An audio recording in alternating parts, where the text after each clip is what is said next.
देखिए, last time में हम इस चैप्टर के क्वेश्चन सोल्व कर रहे थे। अब उससे आगे क्वेश्चन सोल्व करते हैं। यहाँ तक क्वेश्चन सोल्व कर लिया था, देखो ये कर लिया था, यहाँ से करो, ये था 154, 154 नंबर क्वेश्चन करना। 1 मिनट का टाइम है आपके पास में, क्वेश्चन को सोल्व करो, फिर मैं समझाता हूँ। क्वेश्चन को सोल्व करे।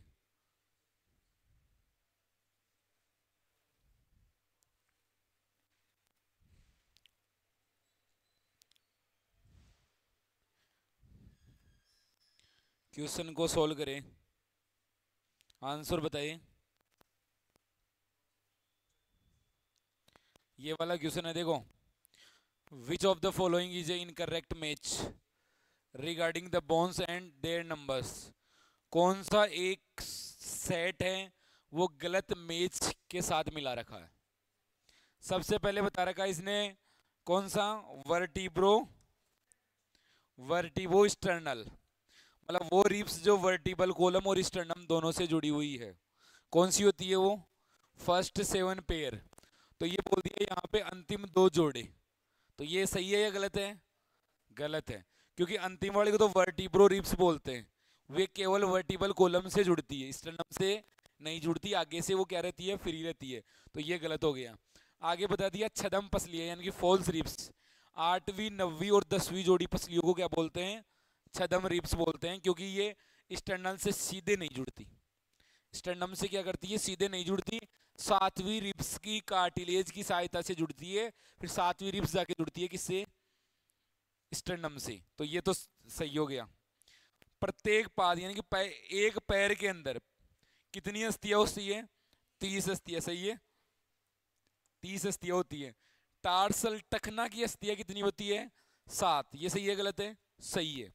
अगर ये कार्पल्स बोलता है तो कार्पल्स 8 होती है, पर टार्सल्स तो कितनी होती है, 7 ही होती है, तो सही है। अब अपने को रॉन्ग स्टेटमेंट पूछा तो कौन सा हो गया, पहला, तो इसका आंसर हो गया फर्स्ट।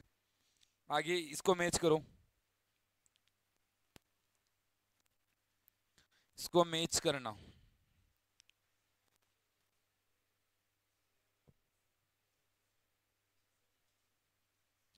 तीसरा, सबसे पहले देखो, इधर देखना, ये हो गई बॉल एंड सॉकेट जॉइंट। वो किससे मैच करेगा, ह्यूमरस और अंश मेखला। एक से क्या हो गया, 4, सही, तो ये नहीं हो गया। दूसरा हो गया बी, बी को बोलते हैं हम ग्लाइडिंग जॉइंट्स, सही। और एक ग्लाइडिंग, और फिर हो गया सेडल। एक बार सेडल से मैच कर लेना, क्योंकि सेडल जॉइंट किसके होता है, अंगूठे वाला। तो अंगूठे का नाम कहाँ पे ले रहा है ये, सेडल संधि अंगूठे वाला। तो सी से आ गया फर्स्ट, तो सीधा सीधा थर्ड इसका आंसर हो गया, और ये मैच कर लेना। आगे क्वेश्चन देखो, in ribs cage which of the following set of ribs. कौन सा एक पसलियां है जो अन्य पसलियों से जुड़ी हुई होती है। कौन सी हो गई, 8वीं 9वीं और 10वीं। कौन सी पसली से जुड़ी होती है, 7वीं पसली से। तो ये हो गया। ये तो सारी ट्रू रिब्स है, 4 5 6 7 8 9, 7 8 9 हो सकता है, पर 7वीं रिब्स तो जुड़ी हुई होती है ना सीधी, इसलिए ये नहीं होगा। तो चौथा आंसर हो जाएगा इसका।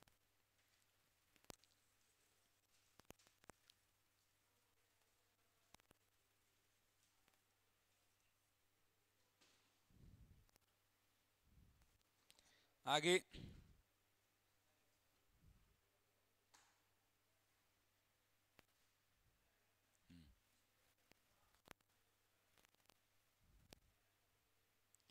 157 नंबर क्वेश्चन देखना। ये दे रखा, ये डायग्राम दे रखा है, इसके अंदर ये बताना ए बी सी जॉइंट्स के नाम बताने हैं। इनमें जॉइंट्स के नाम बताने हैं आपको।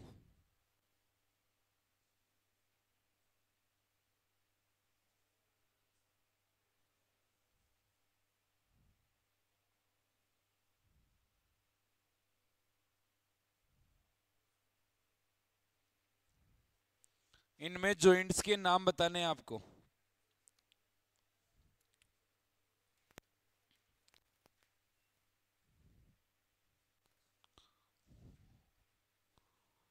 कौन सा होगा,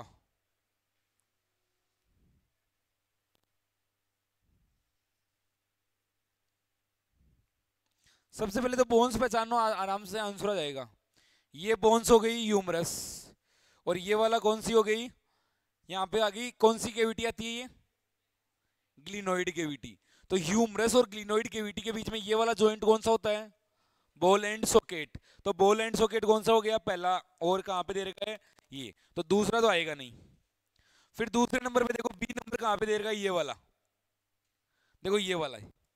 अब ये जॉइंट कौन सा होता है जो एक साइड के अंदर ही चल सकता है, हिंज जॉइंट। तो बी पे आएगा हिंज, तो बी पे आ गया हिंज, यहां पे आ गया, एक मिनट, बी पे आ गया कौन सा, हिंज, तो बी। सी कौन सा आ गया, ये रेडियस, और इसके बीच में कौन सा होता है, पाइवेट जॉइंट, तो पाइवेट हो गया। अब डी आपको कंफ्यूज किया होगा कि अंगुलियों के बीच में कौन सा हिंज जॉइंट आ गया। देखो हिंज जॉइंट क्यों बोलते हैं, क्योंकि वो एक प्लेन में ही गति करता है। ऐसा है, आपकी अंगुलियां भी ऊपर तो नीचे हो जाएगी, लेकिन यहां से नीचे नहीं होती। करके देखो, जैसे हाथ ऊपर हो सकता है, वैसे अंगुलियां यहां से ऊपर हो सकती है, पर यहां से नीचे नहीं जा सकती। तो इनकी गति भी तो एक प्लेन में ही है। तो जिनकी गति एक प्लेन में होती है उनके बीच में कौन सा जॉइंट होता है, हिंज जॉइंट। तो यहाँ पे भी कौन सा होगा, हिंज जॉइंट। ये हो गया।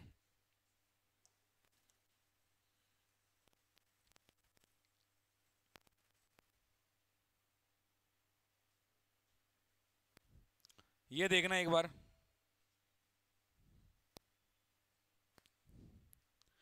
नाम क्या तेरा, मोहित आगे, गुजर, 60 में 60 सही किए भाई, वेरी गुड।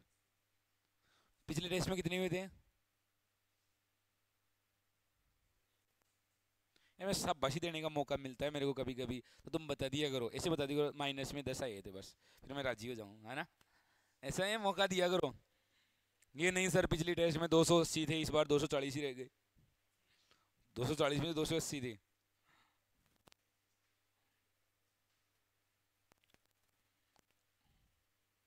सोल्व करो। देखो इस चैप्टर में आप, मेरे को लग रहा है बोन्स वाला कर लोगे, इसमें थोड़ा मसल्स वाला थोड़ा टफ पड़ता होगा आपके लिए। वो मसल्स वाला पोर्शन है ना, वो कहाँ जेड लाइन आ जाती है, कहाँ एक्टीन मायोसिन, है ना, एपीमाइसियम पेरीमाइसियम एंडोमाइसियम क्या होता है, अभी देखो क्वेश्चन आने दो, मैं आपको बताता भी हूँ वो। देखो सबसे पहले तो देखना, चिकनी पेशी तंतु के लिए निम्न में से कौन सा कथन सही है। देखो तीन अपने में पेशियां दे रखी है, चिकनी स्मूथ, कार्डियक हार्ट मसल्स, और स्केलेटन मसल्स कंकालीय पेशियां। तीनों के बारे में एक चीज तो ध्यान रखना, तीनों के अंदर से कौन सी है जिनकी तो इनकी प्रकृति स्पेशल ध्यान रखना। क्या कार्डियक पेशियां वॉलेंट्री अपने कंट्रोल में होती है क्या, हृदय की पेशियों का नियंत्रण अपने हाथ में है क्या, नहीं, हृदय के पेशियों का नियंत्रण अपने हाथ में नहीं है। तो इनका कैसा इनवॉलेंट्री मूवमेंट है, सही, अनैच्छिक नियमन है।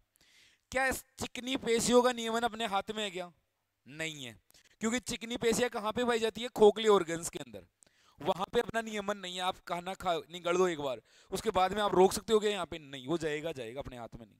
फिर तीसरी आती है स्केलेटल मसल्स, कंकालीय पेशियां, उनका नियंत्रण अपने हाथ में क्या है, आपका बोलना पढ़ना दौड़ना चलना खेलना कूदना, ये सब आपके कंट्रोल के अंदर है, क्योंकि ये सब किसके द्वारा होता है, कंकालीय पेशियों के द्वारा। तो ध्यान रखना इनमें से कौन सी होती है जिनका कंट्रोल अपने पास में होता है, कंकालीय पेशियां वॉलेंट्री अपने कंट्रोल में है, और दोनों कौन सी होगी, इनवॉलेंट्री जो अपने कंट्रोल में नहीं है। दूसरी चीज इनके लिए ध्यान रखना, ब्रांचिंग, शाखाएं किस में पाई जाती है, ध्यान रखना, ना तो कंकालीय पेशियों में पाई जाती है शाखाएं, ना चिकनी पेशियों में पाई जाती है शाखाएं। शाखाएं पाई जाती है केवल हृदय पेशियों में, जो ब्रांचों के अंदर डायग्राम में दे रखा है एनसीईआरटी ने, सही। तीसरी चीज, केंद्रक की स्थिति पूछता है, जो अपने कंकालीय पेशियां पढ़ते हैं उनमें केंद्र परिधि की तरफ होता है, जबकि उन दोनों में केंद्र सेंटर में होता है।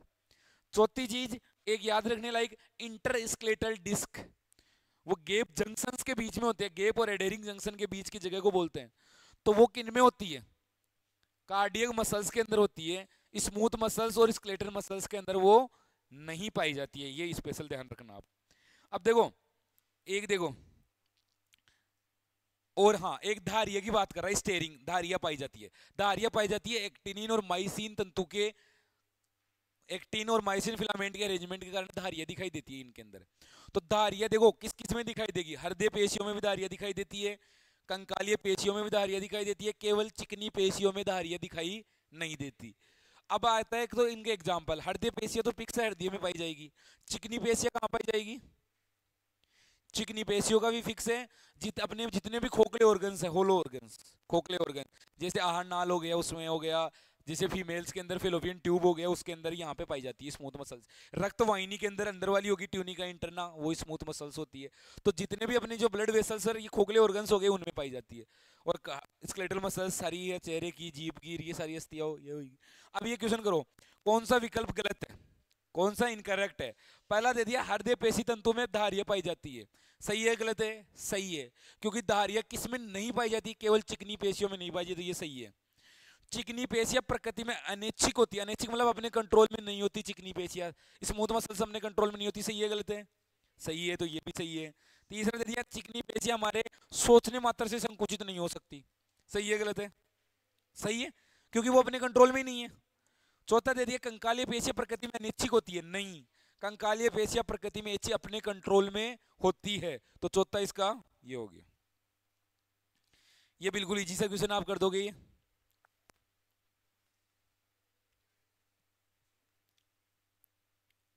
फ्लोटिंग रिब्स कौन सी होती है, फ्लोटिंग रिब्स,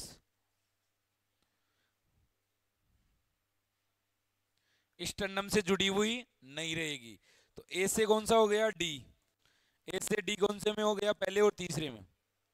दूसरा देखो स्केपुला, दूसरी और सातवीं पसली के बीच में, 3 से ए, 3 से किसमें आ गया, सीधा सीधा हो गया तीसरा, सही। तो ध्यान रखना मेज कॉलम वाले थोड़े इजी हो जाते हैं मनली क्वेश्चन।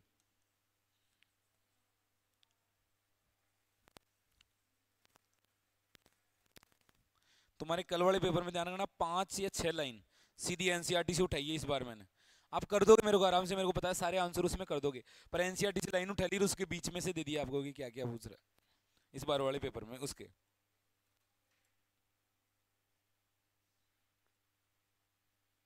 ये तो कर लिया था ना।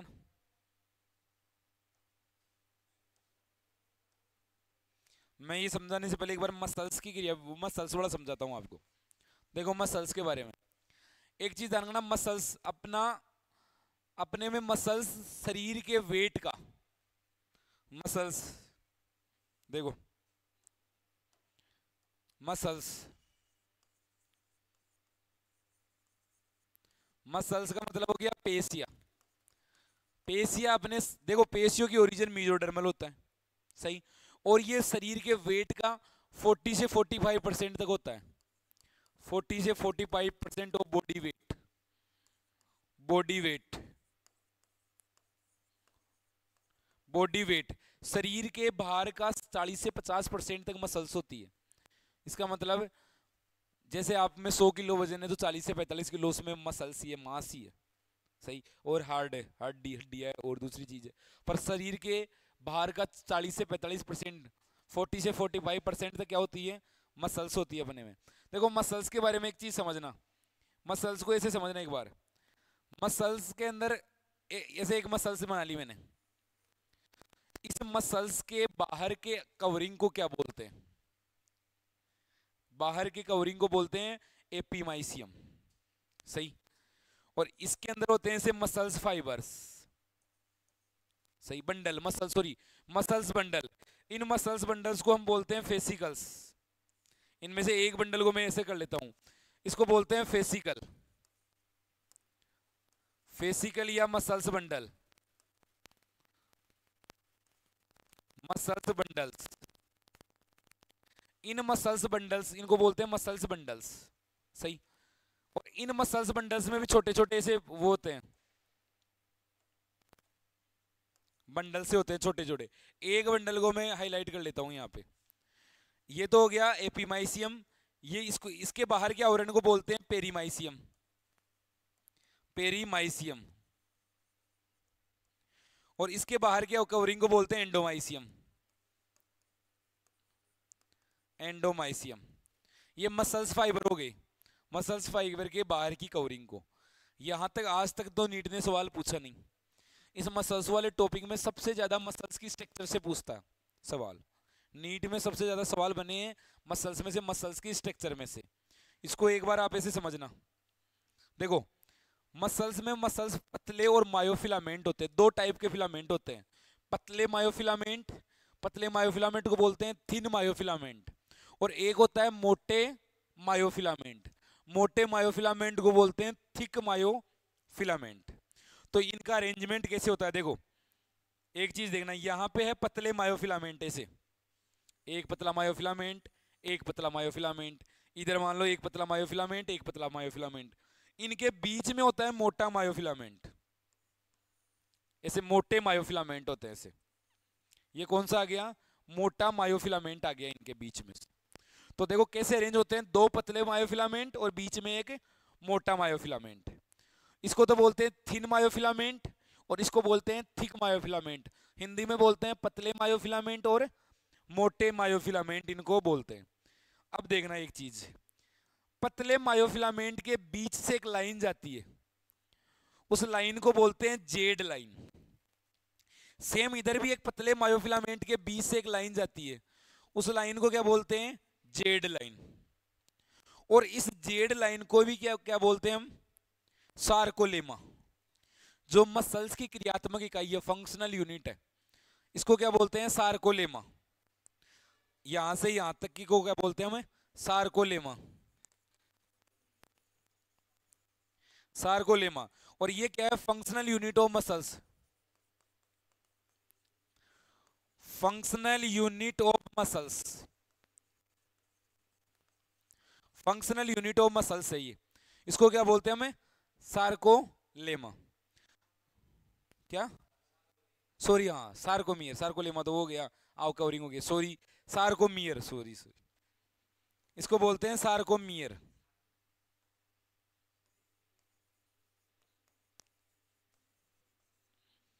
सार्कोमियर, सही, क्या बोल रहे हैं इसको, सार्कोमियर।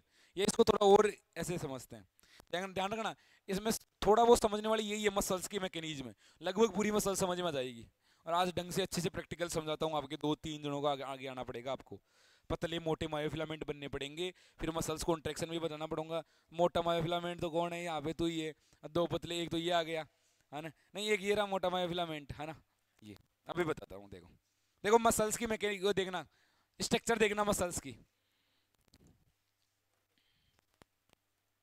ये क्या बनाया मैंने, अब बताओ, ये बोलते जाओ, ये क्या है, कौन सा मायोफिलामेंट है, थिन मायोफिलामेंट, पतले मायोफिलामेंट। और ये बीच वाले कौन से हो गए, मोटे मायोफिलामेंट। कौन से हो गए, मोटे मायोफिलामेंट। और पतले मायोफिलामेंट के बीच से जो लाइन गुजरती है, उस लाइन को क्या बोलते हैं हम, ये कौन सी हो गई, जेड लाइन। इधर भी पतले मायोफिलामेंट के बीच से जो लाइन गुजरती है उसको क्या बोलते हैं, जेड लाइन। और देखो पतले और मोटे मायोफिलामेंट के बीच से लाइन गुजरती है, उसको क्या बोलते हैं, एम, एम मतलब मोटा, मोटा लाइन, एम लाइन, सही। अब दो जेड लाइनों के बीच के स्थान को क्या बोल रहे हैं, सार्कोमियर। इसको लिख लेना सार्कोमियर। अब देखो एक सार्कोमियर में क्या, ये क्या होती है सार्कोमियर, ये पेशियों की, मसल्स की functional unit, functional unit of muscles, functional unit of muscles है, सही। अब एक सार्कोमियर में क्या क्या शामिल है, पतले मायोफिलामेंट और मोटे मायोफिलामेंट। इस लाइन को देखो, एक चीज और बताऊं, जो ये पतले मायोफिलामेंट है, इनको बोलते हैं आई बैंड। क्या बोलते हैं, I band, I band. I band का मतलब होता है आइसोट्रोपिक बैंड,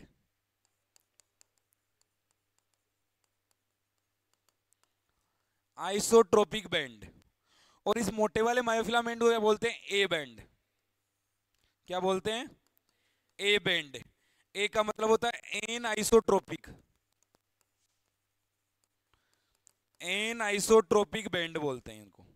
तो क्या हो गया, A band an I band, ये हो गया।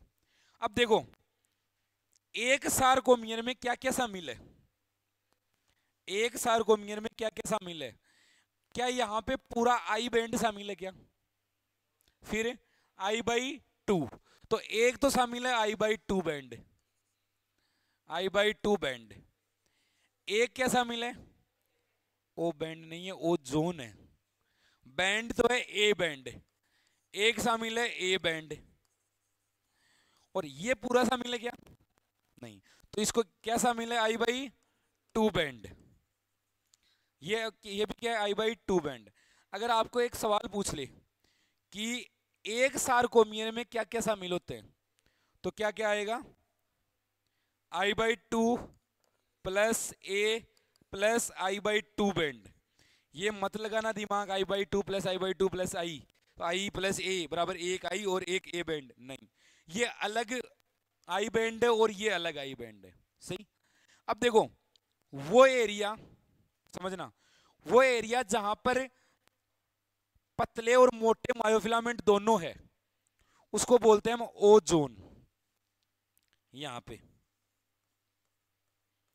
ओ का मतलब होता है ओवरलेप करने वाला जोन, इसको बोलते हैं हम ओ जोन, ओवरलेप जोन। ओ जोन वो है जहां पर कौन से मायोफिलामेंट दिखते हैं, यहाँ पे थिन एंड थिक दोनों मायोफिलामेंट दिखते हैं। इसमें लिखना thin and thick myofilament, thin plus thick इसका मायोफिलामेंट। थिन एंड थिक का मतलब हो गया पतले और मोटे दोनों मायोफिलामेंट दिखाई दे रहे हैं। देखो ऐसा है तो दोनों है यहाँ पे, सेम यहाँ पे भी ये कौन सा हो गया, ओजोन। जहां पर केवल पतले मायोफिलामेंट दिखाई देते हैं, सॉरी जहां पर केवल मोटे मायोफिलामेंट दिखाई देते हैं, उसको क्या बोलते हैं, एच जोन। क्या बोलते हैं, एच जोन। तो ये कौन सा हो गया, एच जोन। एच जोन वो एरिया है जहां पर केवल मोटे मायोफिलामेंट दिखाई देते हैं। ये समझ में आ गया। अब एक तो तीन जने आगे आ जाओ, यहाँ पे आपको समझाऊंगा, अच्छे से समझ में आएगा। एक आ जा, तू आ जा, दो जने आ जाओ, दो पतले मायोफिलामेंट भी आ जाओ, अरे आ जाओ कोई भी, हाँ तू आ जा, तू आ जा एक, देखो खड़े हो जाओ ऐसे सामने, ऐसे थोड़ा दूर जा। तो अब एक चीज बताओ, इन तीनों में से मोटा मायोफिलामेंट कौन सा हो गया, तीनों में से कौन सा है, कौन सा है ये, सही। तो अरेंज हो जाओ, जैसे मायोफिलामेंट अरेंज होते हैं वैसे अरेंज हो। आजा, हाँ एक मायोफिलामेंट अरेंज नहीं हो रहा, देखो ऐसे तीन मायोफिलामेंट बना रखे हैं मैंने। तो एक तो बीच में मोटा मायोफिलामेंट, दो पतले मायोफिलामेंट। इस पतले मायोफिलामेंट के बीच से जो लाइन जाती है उस लाइन को क्या बोलते हैं, जेड लाइन। इस पतले मायोफिलामेंट के बीच से जो लाइन जाती है उसको क्या बोलते हैं, जेड लाइन। और मोटे मायोफिलामेंट के बीच से जो लाइन जाती है उसको क्या बोलते हैं, एम लाइन। अब देखो दोनों को ये तो हो गया कि लाइन समझ में आ गया। अब मैं बता रहा हूं, देखो एक तो यहां से और यहां से। अब मैं बोलूं एक सार्कोमियर में क्या क्या शामिल है, आधा तो ये, पूरा ये, और आधा ये। अब आधा ये और आधा ये पूरा एक हो जाएगा क्या, अलग अलग है दोनों। इसलिए ध्यान रखना I/2 प्लस I/2 ही करना, आई मत कर देना, क्योंकि ये अलग है, ये मायोफिलामेंट अलग है, दोनों तो अलग अलग मायोफिलामेंट है, ये पूरा मायोफिलामेंट है। अब थोड़ा पास में आओ, ऐसे ऐसे हाथ हाथ को ऐसे आगे करो, हाँ ऐसे पास में करो, और तू भी आ जाएगा। अब मैं बोल रहा हूँ ये वो जोन है, ये कौन सा जोन हो गया, कौन सा जोन हो गया, ओ जोन। ओ जोन का मतलब वो जोन जहां पर पतले और मोटे दोनों मायोफिलामेंट, थिन एंड थिक दोनों मायोफिलामेंट होते हैं, उसको क्या बोलते हैं हम, ओ जोन। ओवरलेप कर रहा है जोन, तो कौन सा हो गया, ओ जोन ये रहा, जहां पर दोनों पतले और मोटे मायो। अब मैं बोल रहा हूं इसके जो बीच वाला एरिया पूरा, वो कौन सा हो गया, एच जोन, क्योंकि यहां पर केवल मोटे मायोफिलामेंट ही अपने को दिखाई देते। तो ये समझ में आया, एच जोन ओ जोन, ये तो नॉर्मली स्ट्रक्चर है। अब सवाल ये नहीं आता कि ये क्या है, क्या ये इजी पूछ ले तो पूछ ले। अपने सवाल आता है कि मसल्स कॉन्ट्रेक्शन में, पेशियों में संकुचन के समय कौन सा जोन कम होता है, कौन सा जोन ज्यादा होता है। अब एक चीज बताओ, संकुचन होगा तो दोनों जेड लाइन दूर जाएगी या पास आएगी, पास आएगी, पास आओ दोनों, इस पास। नहीं तू तो ये ध्यान रखना, आगे हो जा तू थोड़ा। जब मसल संकुचन के समय मोटा मायोफिलामेंट अपनी जगह से नहीं हिलता है, केवल पतले मायोफिलामेंट स्लाइड करते हैं, मोटा मायोफिलामेंट अपनी जगह पे है। तो मोटा मायोफिलामेंट अपनी जगह पे रहेगा, पतला पीछे जाओ मसल संकुचन के समय। आप एक चीज बताओ, ओ बैंड बढ़ाया गठा, ओ बैंड बढ़ाया गठा, बढ़ गया। एच जोन बढ़ाया कम हुआ, कम हुआ, सही। तो ओ जोन तो बढ़ जाएगा और एच जोन कम हो जाएगा। एक सार्कोमियर कम हुई है ज्यादा, कम हो गई, क्योंकि दोनों पास, पहले तो इतनी दूर थी, अब पास पास में आ गए, तो मतलब सार्कोमियर पास में आ गई। अब बताओ एम जोन, ये है A band, A band, A band कम हुआ, छोटा हुआ, बड़ा हुआ है, क्या हुआ? ए बैंड के ऊपर कोई प्रभाव नहीं पड़ा। ये मसल संकुचन की क्रियाविधि है, बैठो देखो एक बार। अब देखना, ये तो नॉर्मल हमने स्ट्रक्चर पढ़ी है इसकी।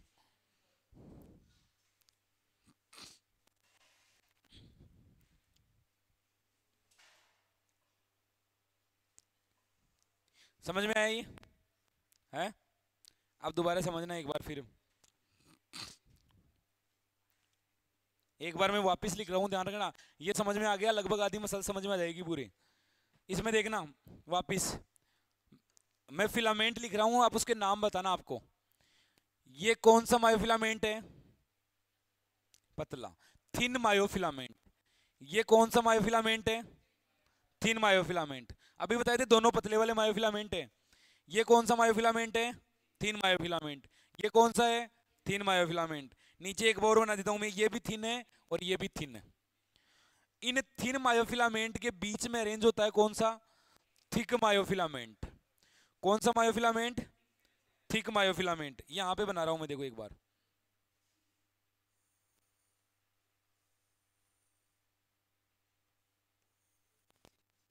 नहीं, यहाँ पे भी हो जाएगा, कोई दिक्कत नहीं, वो तो थिन और थिक के बीच में ही है ना।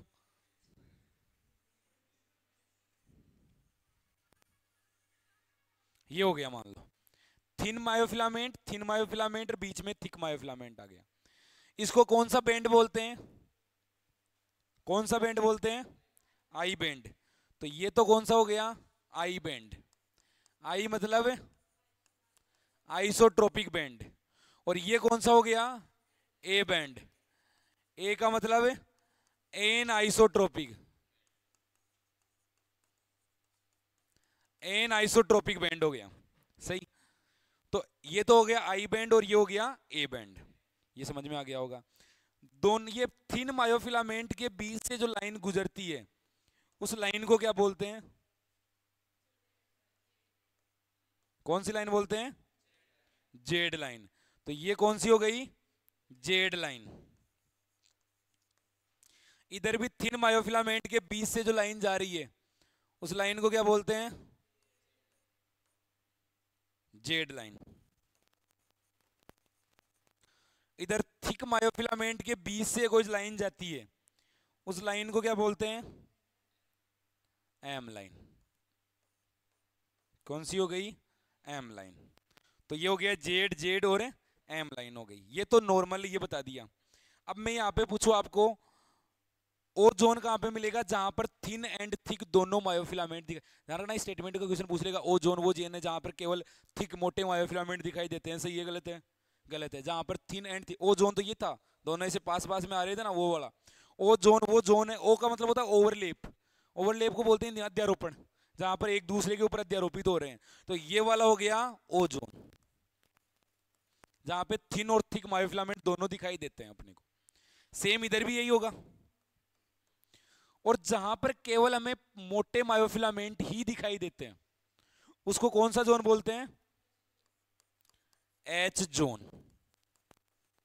जहां पर केवल मोटे मायोफिलामेंट दिखाई देते हैं। और ये मोटे वाले मायोसिन मायोफिलामेंट को बोलते हैं ए बैंड। A band. सही। एन आइसोट्रोपिक बैंड हो गया। ये हो गया एच जोन, हो गया ओ जोन, हो गया ये नॉर्मल मसल्स। अब एक चीज बताओ, मैं बोल रहा हूं मसल्स कॉन्ट्रेक्शन हो रहा है, तो दोनों जेड लाइन क्या आ जाएगी? पास में आ जाएगी। अब दोनों जेड लाइन आ जाएगी। देखो, इसको इधर से खींच रहा हूं, इसको इधर से खींच रहा हूं। मैंने एक चीज बताई, ध्यान रखना, मोटे मायोफिलामेंट अपनी जगह पे ही रहते हैं, वो बिल्कुल नहीं हिलते, वो किसी से हिलते ही नहीं। पतले मायोफिलामेंट आपस में पास में आते हैं। यहाँ पे मोटे मायोफिलामेंट को तो अपनी जगह रखो और पतले मायोफिलामेंट को एक दूसरे के पास में लेके आओ, तो क्या करोगे? ये लाइन यहाँ से कहाँ पे आ जाएगी? देखो, एक मैं दूसरी लाइन बना रहा हूँ ऐसे बिल्कुल छोटी, यहाँ पे ऐसे मान लो, ये यहाँ पे आ गई दूसरी लाइन, यहाँ पे आ जाएगी इसे पास में आते आते, और इधर भी यहाँ पे आ जाएगी। अब देखो, ये हो गई जेड लाइन, नई जेड डेस बोल रहा हूँ मैं इसको, ये हो गई जेड डेस, ये नई लाइन हो गई। क्या सार्कोमियर की लंबाई बढ़ी घटी, कोई चेंज हुआ? घट गई। ओ जोन बढ़ा या कम हुआ? बढ़ गया। एच जोन बढ़ा या कम हुआ? हाँ, ए बैंड के ऊपर क्या प्रभाव पड़ा? क्योंकि ओ बढ़ गया और एच कम हो गया, तो ए तो वैसा का वैसा ही है। अब ये मोटा मायोफिलामेंट यहाँ पे खड़ा था, पीछे से ऐसे पीछे जब ये दोनों आए पास में, तो कौन सा जोन बढ़ा? ओ जोन। और एच जोन कम हो गया, तो ओवरऑल ए बैंड के ऊपर तो कोई प्रभाव नहीं पड़ा, तो वो तो अपनी जगह के ऊपर ही था। तो ध्यान रखना, एक तो यहाँ से बहुत क्वेश्चन पूछता है, मसल संकुचन के समय क्या होता है, मतलब ये पूछेगा मसल संकुचन के समय कौन सा बैंड बढ़ता है घटता है, क्या होता है, ये समझ में आ गया? ये ध्यान रखना, स्पेशल मसल्स का अगर क्रियाविधि से क्वेश्चन पूछता है या स्ट्रक्चर से क्वेश्चन पूछता है तो यहीं से पूछेगा, पतले मायोफिलामेंट और मोटे मायोफिलामेंट। अब देखो, एक आगे क्वेश्चन आता है, थिन मायोफिलामेंट किसके बने होते हैं? जो ये पतले वाले मायोफिलामेंट है ना, ये किसके बने होते हैं? आगे एक सवाल आता है, थिन मायोफिलामेंट किसके बने होते हैं? थिन मायोफिलामेंट, थिन मायोफिलामेंट किसके बने होते हैं? देखो, ये थिन मायोफिलामेंट बने होते हैं एक्टिनिन के। एक्टिन, ट्रोपोनिन और ट्रोपोमायोसिन।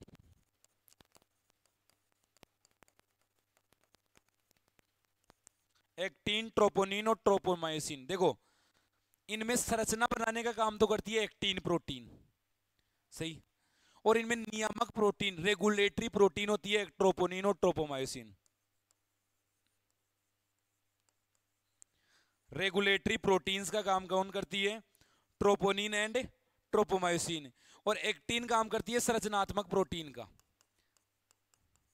संरचनात्मक प्रोटीन का मतलब संरचना बनाने का काम करती है। इनकी मेन संरचना बनी होती है किसकी? एक्टिन की। और आगे रेगुलेट करने का काम कौन करती है इसको? ट्रोपोनिन और ट्रोपोमायोसिन। देखो ये कैसी होती है स्ट्रक्चर, आपको मैं बताऊं, मैं एनसीईआरटी वाला ये बताता हूं। देखो, एक पहले ये बता देता हूं, एक्टिन की संरचना बता देता हूं। एक अकेला सिंगल एक्टिन होता है ना, उसको बोलते हैं हम जी एक्टिन। जी का होता है ग्लोमेरुलर एक्टिन, जी एक्टिन। ऐसे बहुत सारे G actin magnesium plus ion की प्रेजेंस के अंदर क्या होंगे? बाइंड करेंगे और ऐसे संरचना बना लेंगे, ऐसे। इन संरचनाओं को बोलते हैं हम एफ एक्टिन। क्या बोलते हैं? F actin.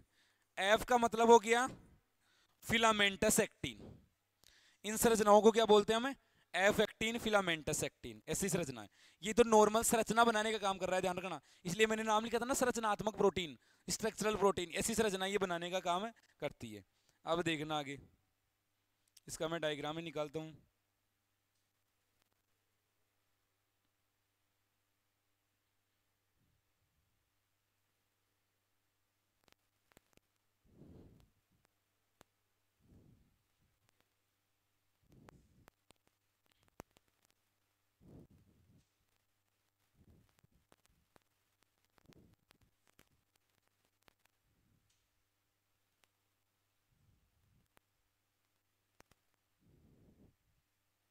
देखो, जो ये गोले जैसी संरचना बना रखी है, ये वाली संरचना, ये कौन अकेली संरचना कौन हो गई?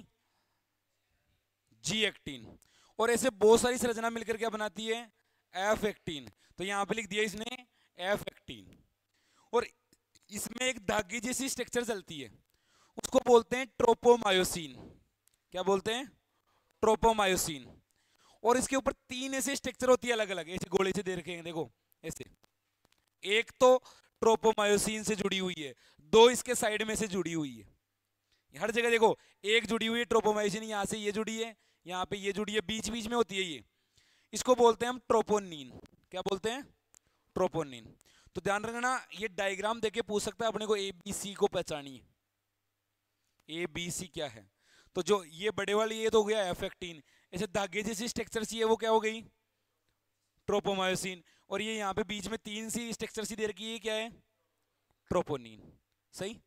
अब ये ट्रोपोमायोसिन तो क्या होती है? फिलामेंटस स्ट्रक्चर होती है, इसमें फिलामेंट जैसी संरचनाएं होती है। आगे दे रखा है अपने को ये, कौन सा? ये वाला, सही। अब देखो, ये है ट्रोपोनिन ट्रोपोनिन के बारे में जानना है, 3 यूनिट होती है। एक तो होती है टीपीसी, एक होती है टीपीटी, एक होती है टीपीआई। 3 यूनिट होती है, टीपीसी, टीपीटी और टीपीआई। टीपीसी है ना, ये तो किसको बाइंड करती है? कैल्शियम +2 को बाइंड करने का काम करती है, कैल्शियम को बाइंड करने का काम। और ध्यान रखना मसल्स के कॉन्ट्रैक्शन में कैल्शियम बहुत जरूरी है। अपने लास्ट में दे रखा है कैल्शियम की कमी से एक रोग हो जाता है अपने में, टीटेनी, टीटेनिया एठन, एठन या अपनी देसी भाषा में बोलते हैं बाइटाना। तो वो किसकी वजह से? कैल्शियम की कमी से हो जाता है। मतलब मसल्स कॉन्ट्रैक्ट तो कर जाएगी पर वो रिलैक्स ही नहीं होगी, फिर ऐसी कंडीशन में आ जाती है। तो कैल्शियम को बाइंड करने वाला कौन सा है? टीपीसी। इस ट्रोपोनिन को, सॉरी ट्रोपोमायोसिन को बाइंड करने वाली यूनिट कौन सी है? टीपीटी। क्योंकि टी से याद रखना, टी मतलब ट्रोपोमायोसिन से बाइंड करने वाली, सी मतलब कैल्शियम से बाइंड करने वाली। एक होती है टीपीआई, आई का मतलब ये है टीपीआई, ये इनको ये जब सक्रिय स्थल से हटाने का काम करती है। देखो नॉर्मली ये ऐसे रहते हैं मोटे, ऐसे सक्रिय स्थल से ऐसे गुजरी हुई रहती है ऐसे टीपीटी, जब मसल्स का कॉन्ट्रैक्शन का मैसेज नहीं आता। और जब मसल्स के कॉन्ट्रैक्शन का मैसेज आ जाता है तो ये ऊपर खिसक जाती है और यहाँ पे सक्रिय स्थल को खाली कर देती है ताकि मसल्स का कॉन्ट्रैक्शन हो।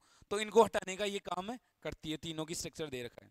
और देखो नीचे दे रखा है मायोसिन के बारे में बता दूं मैं आपको। ये तो हो गया थिन मायोफिलामेंट। दूसरा था अपने थिक मायोफिलामेंट। कौन सा? Thick myofilament. थिक मायोफिलामेंट में देखना किससे बना होता है? मायोसिन से बना होता है। किससे?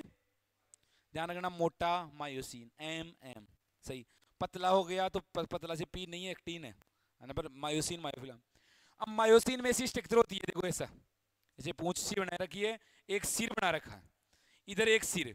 तो इस जो ऊपर वाले पार्ट है उसको तो बोलते हैं हम हेवी मीरो मायोसिन। क्या बोलते हैं? Heavy Miro myosin. और जो नीचे वाला ये वाला पार्ट है उसको बोलते हैं हम लाइट मीरो मायोसिन। क्या बोलते हैं? Light meromyosin. और ऊपर वाला हेवी मीरोमायोसिन। अब सवाल ये आता है हेवी मीरोमायोसिन में कौन कौन आता है? हेड, क्रॉस आर्म और, हाँ हेड और क्रॉस आर्म। और लाइट मीरोमायोसिन में कौन आएगी? टेल। यहाँ पे होती है एक्टिन बाइंडिंग साइड जो एक्टिन को जोड़ने वाली होती है, और एक होती है एटीपी बाइंडिंग साइड जो एटीपी को जोड़ने का काम करती है। तो ये दे रखा है पतले और मोटे मायोफिलामेंट की स्ट्रक्चर, पतले और मोटे मायोफिलामेंट की स्ट्रक्चर दे रखी है। तो देखो यहां तक पढ़ा। नेक्स्ट में इसके सवाल जो रह गए वो करेंगे, उसके बाद में एक बॉटनी का चैप्टर लेंगे। अभी